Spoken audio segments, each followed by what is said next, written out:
Sampurasun, Rahayu Sagung Dumadi semuanya. Sahabat-sahabat, video kali ini adalah suatu bentuk apresiasi dan reaksi positif dari saya terhadap edukasi yang disampaikan oleh channel YouTube AETV.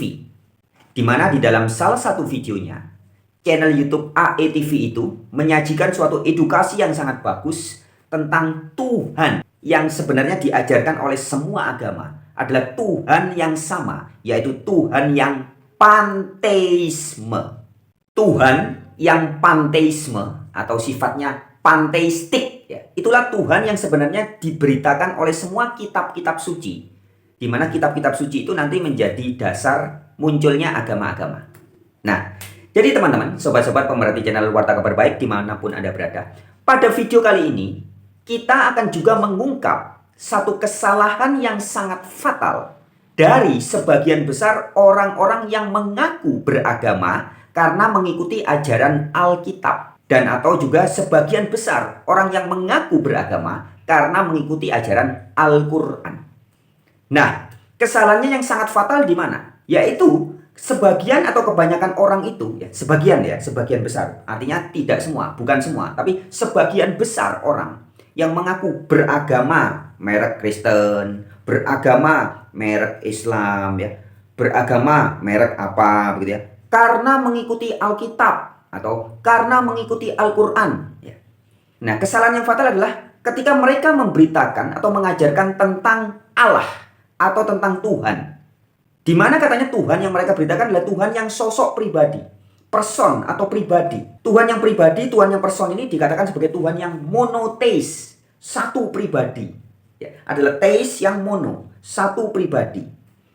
Jadi bersifat person atau bersifat pribadi, atau bisa disebut sebagai pribadi yang monotheis. Nah, ini jelas tidak sesuai sebenarnya dengan ajaran kitab sucinya sendiri. Mengapa? Mengapa kesalahan mereka sangat fatal? Jika membaca Alkitab, membaca Al-Quran, kemudian menganggap bahwa Tuhan yang diberitakan Alkitab, Tuhan yang diberitakan Al-Quran adalah monotheis yang pribadi. Ini suatu kesalahan yang sangat fatal, teman-teman. Mengapa?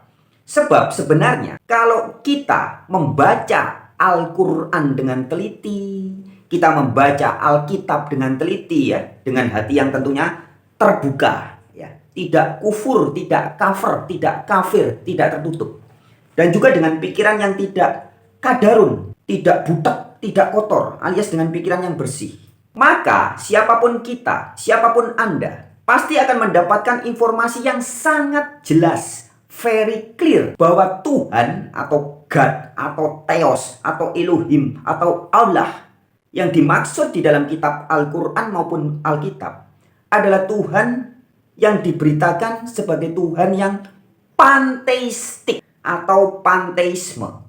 Oh iya, sahabat-sahabat, sebelum kita lanjutkan, saya juga mau mengucapkan terima kasih banyak kepada salah satu sahabat kita atas nama Bapak Ida Bagus Gunawan, Pak Bagus Gunawan ini berjumpa dengan saya kemarin, dan ketika bertemu dengan saya kemudian ngobrol, kemudian dia memberitahu saya. Jadi ceritanya gini, Pak Ida Bagus Gunawan ini adalah pemerhati channel Warta Kabar Baik, Dia sudah menonton banyak video-video saya dari dulu, diikuti katanya begitu, Nah, kemudian singkat cerita dia menghubungi saya, WhatsApp saya. Nah, teman-teman yang mau menghubungi saya juga bisa, 08191 4743418. Nah, kemudian Pak Ida Bagus Gunawan ini menghubungi saya. Kemudian kita berjumpa, kita ngobrol-ngobrol. Nah, dalam salah satu obrolannya Pak Gunawan, Ida Bagus Gunawan ini memberitahu saya bahwa pemahaman atau hal yang sering saya sampaikan di channel Warta Kabar Baik ini bisa dibilang sama dengan apa yang disampaikan dalam channel YouTube AETV, yaitu memberitakan tentang Tuhan yang panteistik, Tuhan yang panteisme. Artinya Tuhan panteisme itu dia adalah sesuatu yang meliputi segala sesuatu. Jadi yang disebut sebagai Tuhan ini adalah sesuatu yang ada di dalam segala sesuatu. Itu artinya panteisme atau panteistik. Nah, kemudian singkat cerita, tadi malam Pak Ida Bagus Gunawan tuh memberi saya link videonya dari channel AETV. Nah, jadi terima kasih channel AETV dan juga terima kasih banyak kepada Pak Ida Bagus Gunawan. Itu sebagai tambahan informasi. Oke teman-teman, sebelum kita lanjutkan, tentang kesalahan fatal dari orang yang ngaku beragama Kristen atau ngaku beragama Islam, ngaku mengikuti Alkitab dan ngaku mengikuti Al-Quran, tetapi ternyata kok Tuhannya beda ya. Nah, kesalahan yang sangat fatal itu ya, ibaratnya atau ilustrasinya atau laksana ya, anak-anak SMP, anak-anak SMA yang ternyata masih banyak yang belum memahami arti dari kata atau singkatan dari OSIS. Oke, sebelum lanjut teman-teman, ini sebagai selingan ya. Saya sajikan salah satu video demikian. Apa kepanjangan dari OSIS?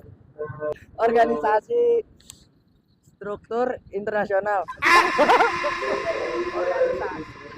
Apa sih kepanjangan dari OSIS? Organisasi siswa antar sekolah. Salah. Apa kepanjangan dari OSIS? Organisasi sekolah. OSIS. Organisasi sekolah. OSIS. Indonesia sekolah, nggak tahu. Apa sih kepanjangan dari OSIS? Organisasi apa sih? Ya, organisasi siswa. Ya, apa kepanjangan dari OSIS? Tahu apa ya? 1, 2. Tahu nggak? Enggak. Oke. Apa kepanjangan dari OSIS? Organisasi sekolah. Organisasi sekolah kan? YouTuber bang. 1, 2, 3. Salah. Apa kepanjangan dari OSIS? Organisasi siswa. Salah. Apa kepanjangan dari OSIS? Organisasi OSIS di sekolah. Apa? Salah. Apa kepanjangan dari OSIS? Organisasi sekolah. Tahu? Dia jangan kasih tahu. Jangan kasih tahu. Ayo, tahu? 1, 2. Gak tahu. Nah ya, banyak sekali para anggota OSIS ya. OSIS itu organisasi siswa intra sekolah, OSIS ya. Tetapi banyak sekali anak-anak SMP atau anak-anak sekolah menengah pertama maupun anak-anak SMA sekolah menengah atas ya, yang tidak memahami arti dari kata OSIS. Nah, ini ibaratnya seperti itu teman-teman. Orang-orang yang beragama misalkan Kristen ngakunya mengikuti Alkitab, tapi ternyata tidak memahami Tuhan yang dimaksud Alkitab itu Tuhan atau Allah yang bagaimana. Nggak paham. Begitupun ustadz-ustadz, ulama-ulama, kiai-kiai, gus-gus, apalagi habib-habib ya. Banyak yang nggak paham bahwa Allah yang dimaksud Al-Quran itu sebenarnya apa. Nah, oke teman-teman. Sekarang mari kita simak sama-sama ya. Edukasi yang bagus disampaikan oleh channel YouTube AETV ya. Demikian saya sajikan juga. Terdapat sejumlah aspek dalam ajaran mistisisme dari berbagai kepercayaan agama yang mengarah pada konsep panteisme. Meskipun masing-masing agama memiliki tradisi, praktik, dan filosofi yang berbeda, ada kesamaan dalam pemikiran mistisisme yang mengeksplorasi kesatuan antara manusia, alam, dan Tuhan. Panteisme adalah pandangan bahwa Tuhan berada dalam segala hal, meliputi alam semesta, dan kehidupan manusia. Dalam banyak tradisi mistis, terdapat pencarian akan pengalaman langsung atau kesatuan dengan realitas yang lebih besar, dan ini menciptakan persamaan dengan konsep panteisme. Ya, jadi istilah panteisme atau panteistik ya, itu adalah suatu istilah tentang paham atau kesadaran atau pengetahuan bahwa Tuhan dalam arti Allah ya, God, Theos, Elohim, Sang Maha Kuasa ya, itu maha meliputi segala sesuatu. Atau Sang Maha Kuasa itu ada di dalam segala sesuatu. Segala sesuatu ada Allahnya, ada Tuhannya. Jadi itulah panteistik. Ini juga bisa disebut juga sebagai animis dinamis sebenarnya. Ya, jadi animis dinamis. Jadi di dalam segala sesuatu itu ada kuasa, ada ruh, ada zat Tuhan yang Maha Kuasa. Ya, jadi panteistik ini sebenarnya juga animis dan dinamis. Oke, sekarang kita sama-sama perhatikan teman-teman ya, apa yang disampaikan oleh channel AETV ya, membahas tentang Tuhan yang panteistik atau panteisme di dalam Islam, di dalam Kristen, Hindu, Buddha, dan agama-agama Nusantara juga. Ada Kapitayan, Gaharingan, Sunda Wiwitan, Kejawen, dan sebagainya. Oke ya, simak baik-baik, demikian. Panteisme dalam Islam. Dalam mistisisme Islam, konsep tauhid memegang peran penting. Meskipun dalam Islam secara resmi mengakui keesaan mutlak Allah, dalam dimensi mistis, para sufi cenderung mencari penyatuan dengan yang ilahi melalui penjelajahan batinnya. Mistisisme Islam, dikenal sebagai tasawuf, adalah dimensi dalam Islam yang mengeksplorasi dimensi spiritual dan pencarian langsung akan pengalaman dengan Tuhan. Salah satu aspek dari tasawuf adalah pencarian kesatuan atau persatuan dengan Tuhan, yang dapat dilihat sebagai konsep panteistik, yaitu keyakinan bahwa Tuhan ada dalam segala hal dan bahwa alam semesta adalah manifestasi Tuhan. Alam semesta adalah manifestasi Tuhan. Nah, bagi Anda yang membaca Al-Quran dengan teliti, Anda tentu tahu ya, di dalam surat Al-Baqarah ayat 115 dikatakan, kemanapun kamu memalingkan wajahmu, itulah wajah Allah atau wajah Tuhan. Ya, karena semuanya ini adalah manifestasi dari Tuhan itu sendiri.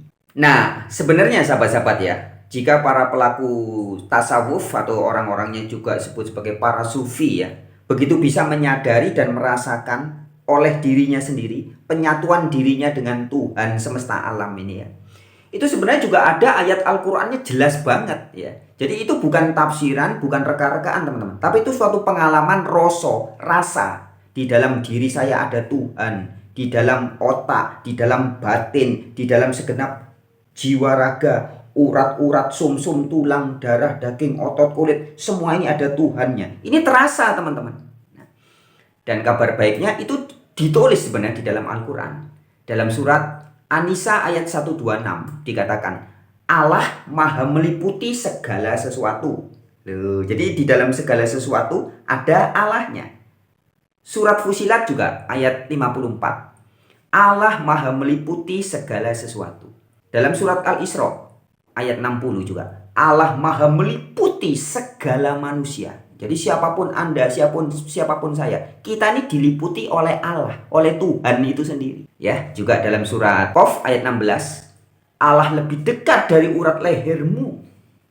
Ya, surat Al-Hadid, surat 57 ayat 4. Allah besertamu dimanapun kamu berada. Loh, ya.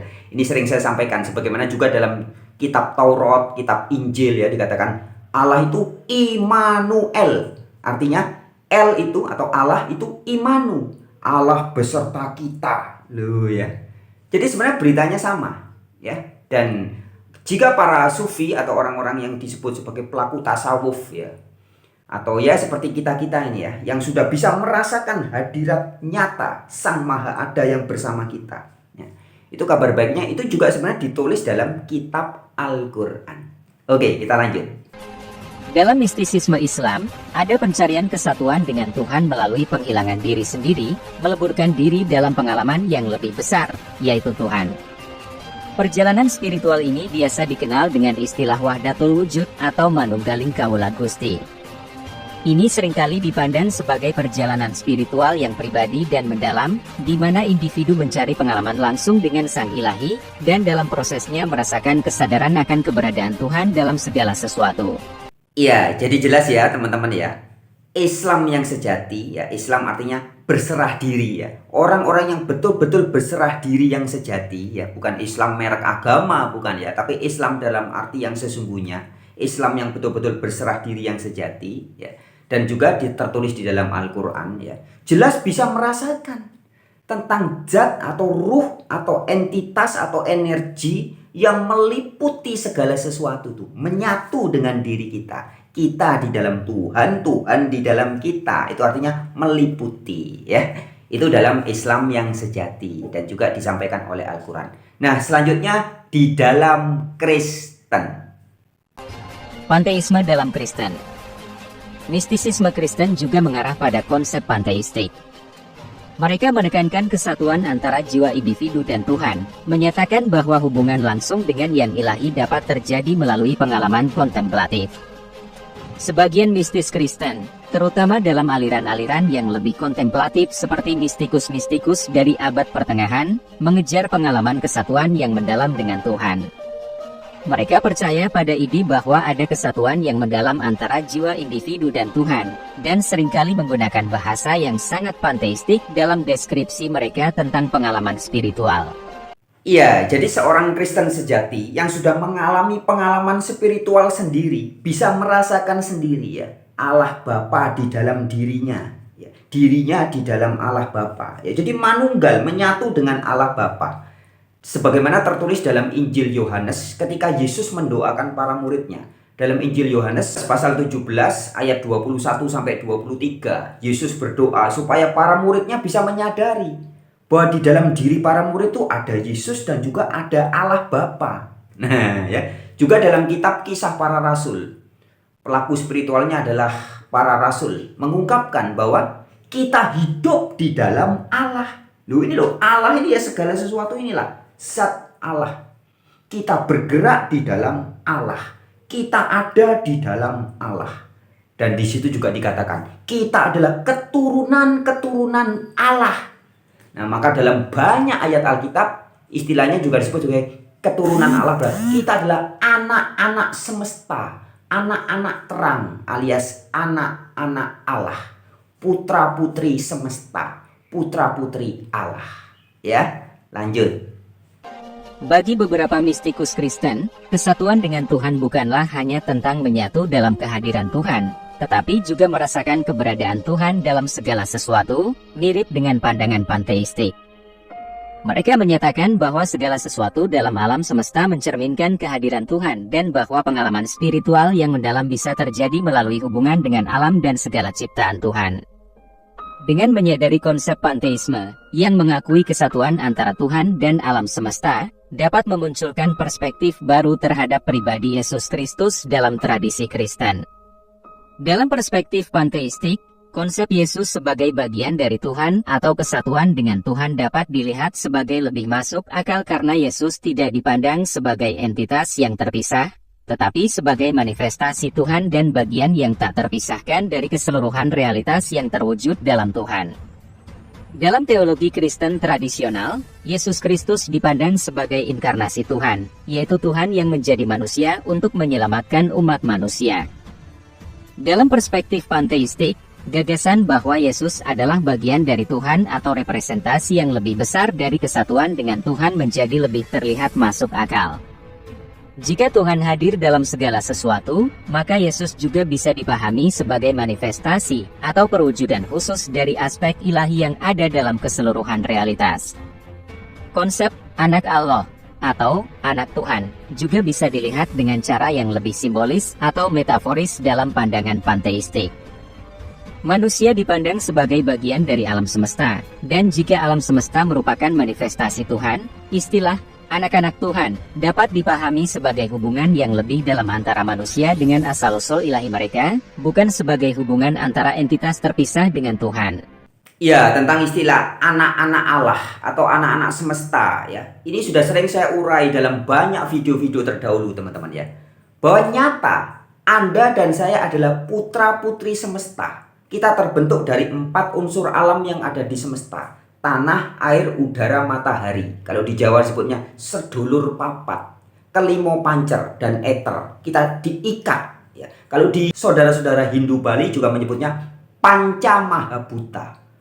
Nah, jadi leluhur kita, saudara kandung kita ini ya 4 unsur alam ini yang menjadi 7 unsur penyusun tubuh kita. Tulang, sumsum, darah, daging, otot, kulit, rambut. Berasal dari 4 unsur tadi. Jadi jelas kan? Anda dan saya adalah keturunan-keturunan alam semesta. Kita ada reinkarnasi dari alam semesta. Anda, saya, kita semua adalah reinkarnasi dari tanah, air, udara, matahari, dan eter. Atau di Bali sebutnya panca mahabhuta. Ini sangat ilmiah, very clear. Nah ya, maka dalam istilah Alkitab atau Kristen kita disebut sebagai anak-anak cahaya, anak-anak terang, atau anak-anak Allah. Artinya anak-anak alam semesta. Pandangan mistisisme Kristen terhadap Yesus seringkali menggambarkan Yesus sebagai sosok yang memiliki kesadaran mendalam tentang hubungan yang dekat antara dirinya dengan Tuhan dan alam semesta. Dalam pandangan ini, Yesus dipandang sebagai seseorang yang telah mencapai pencerahan spiritual yang mendalam, menyadari kesatuan yang erat antara dirinya, Tuhan, dan alam semesta. Mistisisme Kristen menyoroti bahwa Yesus memiliki pemahaman yang lebih dalam akan kesatuan atau kesadaran panteistik, yaitu kesadaran akan keberadaan Tuhan dalam segala hal dan kesadaran akan hubungan yang tak terpisahkan antara dirinya dengan asal-usul ilahi atau sumber keberadaan. Dalam konteks ini, Yesus dipahami sebagai sosok yang menyadari bahwa esensi atau hakikat dirinya tidak terpisahkan dari Tuhan dan alam semesta. Kesadaran akan aku dan Bapa adalah satu, seringkali ditafsirkan dalam pandangan mistisisme Kristen sebagai ungkapan dari kesatuan atau kesadaran panteistik, di mana Yesus mengakui hubungan yang erat antara dirinya dengan sumber keberadaan. Pandangan ini menggambarkan Yesus sebagai figur yang memiliki pemahaman mendalam tentang realitas spiritual yang luas dan menyeluruh, di mana batas antara dirinya dan Tuhan terlihat kabur atau bahkan lenyap karena kesadaran yang mendalam akan kesatuan dengan Tuhan. Ini tidak hanya mencerminkan kesadaran pribadi Yesus, tetapi juga menginspirasi pandangan mistikus Kristen tentang bagaimana seseorang dapat mencapai kesadaran yang lebih tinggi dan hubungan yang lebih dalam dengan Tuhan. Ya, jadi jika kita membaca Alkitab dengan teliti, pernyataan-pernyataan Yesus yang terekam dalam kitab-kitab Injil itu jelas teman-teman, bahwa Yesus menyatakan bahwa kita semua, murid-muridnya dan orang-orang yang mau mengikuti ajaran Yesus akan menjadi sama seperti Yesus, menjadi satu dengan Allah. Yesus di dalam Bapa dan para murid juga di dalam Yesus dan di dalam Allah. Di dalam diri Yesus ada Allah Bapa. Demikian juga di dalam diri para murid juga ada Allah Bapa. Ya, Yesus menyebut kita semua sebagai saudara. Yesus menegaskan bahwa Yesus berasal dari Allah Bapa. Anda dan saya juga berasal dari Allah Bapa. Jadi hubungan Yesus dengan kita ini satu saudara, satu kesatuan, yaitu putra-putri atau anak-anak alam semesta, anak-anak Allah. Ya, itulah sebenarnya ajaran Kristen yang sejati. Oke teman-teman, kemudian sebagai tambahan informasi juga, bukan hanya dalam Kristen dan Islam, demikian juga ajaran panteisme atau pemahaman kebenaran tentang Allah yang meliputi segala sesuatu ini juga diajarkan oleh agama-agama Hindu, Buddha, ya, dan juga agama-agama leluhur Nusantara seperti Kapitayan, Sunda Wiwitan, dan lain sebagainya. Oke, kita simak cuplikan videonya sampai selesai. Demikian. Panteisme dalam Hindu. Dalam ajaran Hindu, terdapat konsep yang mencakup paham panteistik, salah satunya adalah konsep Brahman dan Atman dalam Advaita Vedanta. Advaita Vedanta mengajarkan bahwa pada level tertinggi keberadaan, tidak ada pemisahan atau dualitas antara individu dan keberadaan universal. Brahman dianggap sebagai keberadaan yang tak terbatas, universal, dan transenden yang merupakan hakikat sejati dari alam semesta. Atman, yang merupakan aspek individual dari setiap individu, diyakini merupakan bagian dari Brahman. Dalam pemahaman panteistik Advaita Vedanta, Atman dan Brahman dianggap sebagai satu kesatuan yang tak terpisahkan. Pengalaman kesadaran tertinggi dalam kehidupan adalah menyadari bahwa Atman, individu, sebenarnya identik dengan Brahman, universal. Dalam Bhagavad Gita, juga menekankan kesadaran akan kesatuan atau hubungan yang dekat antara individu dengan aspek ilahi. Konsep bahwa alam semesta merupakan manifestasi dari aspek ilahi yang universal juga tercermin dalam berbagai tradisi keagamaan Hindu. Dalam banyak tradisi dan aliran Hindu, terdapat pandangan yang menekankan tentang kesatuan yang mendalam antara individu, alam semesta, dan aspek ilahi. Pemahaman ini mencerminkan konsep panteistik, yaitu kesadaran akan keberadaan Tuhan dalam segala hal dan kesatuan yang erat antara individu dengan asal-usul ilahi mereka. Pemahaman akan kesatuan yang mendalam antara individu dan aspek ilahi seringkali ditemukan dalam banyak ajaran dan praktik spiritual Hindu. Panteisme dalam Buddhisme. Dalam ajaran Buddhisme, terdapat konsep kesatuan atau sunyata, yang sering diterjemahkan sebagai kosong atau non-substansialitas. Sunyata mengajarkan bahwa tidak ada keberadaan yang tetap atau esensi yang abadi dalam fenomena dunia ini. Semua fenomena cenderung untuk berubah dan tidak memiliki identitas tetap yang dapat dipegang. Perspektif sunyata ini dapat dilihat memiliki paralel dengan pandangan panteistik. Ketika individu memahami sunyata dengan mendalam, mereka menyadari bahwa batas antara diri mereka dan dunia luar menjadi kabur. Hal ini dapat diinterpretasikan sebagai pengalaman kesadaran akan kesatuan atau kesadaran akan keterkaitan yang dalam antara individu dengan alam semesta. Selain itu, dalam beberapa ajaran dan praktik meditasi dalam Buddhisme Mahayana, terdapat konsep bahwa semua makhluk memiliki potensi untuk mencapai pencerahan seperti Buddha. Konsep ini menunjukkan bahwa ada sifat yang universal atau aspek yang esensial dalam semua makhluk yang mencerminkan keberadaan atau kesatuan yang lebih besar. Perspektif dan konsep dalam Buddhisme seringkali menyoroti keterkaitan dan kesatuan yang mendalam antara individu dengan alam semesta. Interpretasi ini dapat dilihat sebagai refleksi dari pemahaman akan panteisme yang menekankan kesadaran akan keberadaan Tuhan dalam segala hal dan kesatuan yang erat antara individu dengan asal-usul ilahi mereka. Pandangan Buddhisme tentang alam semesta memiliki keterkaitan erat dengan konsep kesatuan atau kesadaran akan keberadaan dalam segala hal. Pandangan ini menekankan bahwa alam semesta adalah suatu keberadaan yang kompleks, terkait secara erat dengan setiap aspek kehidupan. Panteisme dalam ajaran lokal Nusantara. Kepercayaan asli Nusantara seperti Kapitayan, Kejawen, dan Sunda Wiwitan mencerminkan pandangan keagamaan yang mencakup konsep kesatuan atau keterkaitan yang erat antara alam semesta, manusia, dan aspek spiritual. Dalam kepercayaan Kapitayan, terdapat keyakinan akan keterhubungan yang mendalam antara alam semesta dan manusia. Ada pandangan bahwa roh leluhur, dewa-dewi, dan alam semesta secara keseluruhan saling terhubung. Hal ini mencerminkan pemahaman akan kesatuan atau kesadaran akan keberadaan spiritual dalam segala hal. Sementara itu, kejawen yang banyak dipraktikkan di Jawa juga menekankan aspek keterkaitan erat antara alam semesta, manusia, dan spiritualitas. Pandangan kejawen mencerminkan konsep bahwa segala sesuatu di alam semesta memiliki aspek spiritual yang saling terkait dan terhubung. Kejawen juga menyoroti hubungan manusia dengan alam dan makhluk-makhluk lainnya sebagai bagian dari kesatuan spiritual. Sunda Wiwitan, kepercayaan asli Sunda, juga menampilkan pandangan yang mirip. Sunda Wiwitan mengakui hubungan yang erat antara manusia, alam semesta, dan aspek spiritual. Keyakinan ini seringkali mencerminkan kesadaran akan keberadaan Tuhan atau kekuatan spiritual dalam segala hal dan kesatuan yang mendalam antara manusia dengan asal-usul spiritual mereka. Pandangan-pandangan ini seringkali menekankan keterkaitan, kesatuan, dan kesadaran akan keberadaan spiritual dalam segala hal. Pandangan ini mengarah pada paham panteistik yang menyoroti kesatuan dan keterkaitan erat antara individu, alam semesta, dan dimensi spiritual. Dalam ajaran Kapitayan, Kejawen, Sunda Wiwitan, dan beberapa kepercayaan asli Nusantara lainnya, terdapat penekanan yang kuat pada penghargaan dan pemeliharaan alam. Keyakinan ini mendorong kebijaksanaan dalam memperlakukan alam semesta sebagai bagian yang tak terpisahkan dari kehidupan manusia. Mereka diajarkan untuk menjaga keseimbangan alam dan tidak mengeksploitasi sumber daya alam secara berlebihan.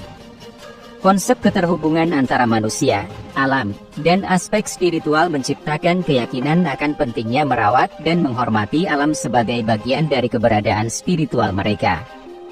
Tradisi seperti sedekah bumi dan selamatan yang dilakukan dengan menaruh makanan di sawah, di bawah pohon, atau melarung hasil bumi ke laut merupakan bentuk penghargaan dan ungkapan terima kasih kepada alam atas berkah yang diberikan. Sedekah bumi adalah upacara syukuran dan pemberian kepada alam sebagai ungkapan rasa terima kasih atas hasil panen dan kelimpahan alam. Sementara melarung hasil bumi ke laut merupakan ritual untuk mengembalikan kebaikan dan keberlimpahan kepada alam semesta. Intinya sedekah bumi adalah cara manusia membagi hasil alam untuk dinikmati oleh makhluk lain, misalnya hewan-hewan yang juga bisa menikmati makanan yang ditaruh di tempat-tempat tersebut.